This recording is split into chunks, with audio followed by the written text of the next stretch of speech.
Modern connectivity feels entirely wireless, as if our digital lives are hosted by satellites in a weightless, invisible cloud. This diagram reveals a physical reality. Over 99% of all global data travels through a hidden network on the ocean floor, while satellites handle less than 1% of total traffic. These fiber optic cables rest in the deep abyss, stretching thousands of miles to connect every major economy on Earth. Satellites lack the capacity to replace this infrastructure. The massive bandwidth required for global finance and daily communication simply cannot be supported by existing orbital technology. Maintaining this underwater system is a constant logistical challenge. The lines must be shielded from natural seabed erosion, accidental damage, and intentional interference. This network exists as a fragile physical lifeline, requiring constant surveillance and maintenance to ensure global connectivity remains intact. In the middle of the deep, open ocean, these cables remain relatively safe. Thousands of feet below the surface, the lines are separated by vast expanses of empty seafloor. To cross these distances, high-powered lasers fire light through glass threads the width of a human hair, carrying terabytes of data every second. This map shows how global geography complicates security. As these lines approach land, the sprawling web is forced to converge into tight clusters.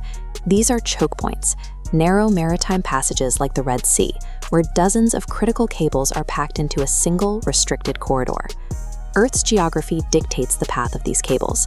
A system designed to span thousands of miles becomes compressed into these massive, concentrated points of vulnerability. Because traffic funnels so heavily through these specific narrows, systemic redundancy is low. A localized break can overwhelm the few remaining paths. A single commercial vessel dragging an anchor across the rocky seabed can instantly rip through several high-capacity cables. These locations also serve as prime targets for geopolitical sabotage. Hostile actors can precisely identify where to cut these lines to maximize disruption. When these breaks occur, entire regions face sudden isolation from international banking, government networks, and global communication. Defense depends on a specialized fleet of repair ships.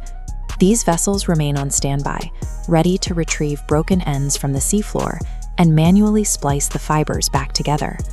The stability of the digital world relies on these physical crews. They race to mend lines in dangerous waters, proving that our software is only as resilient as the hardware beneath the waves.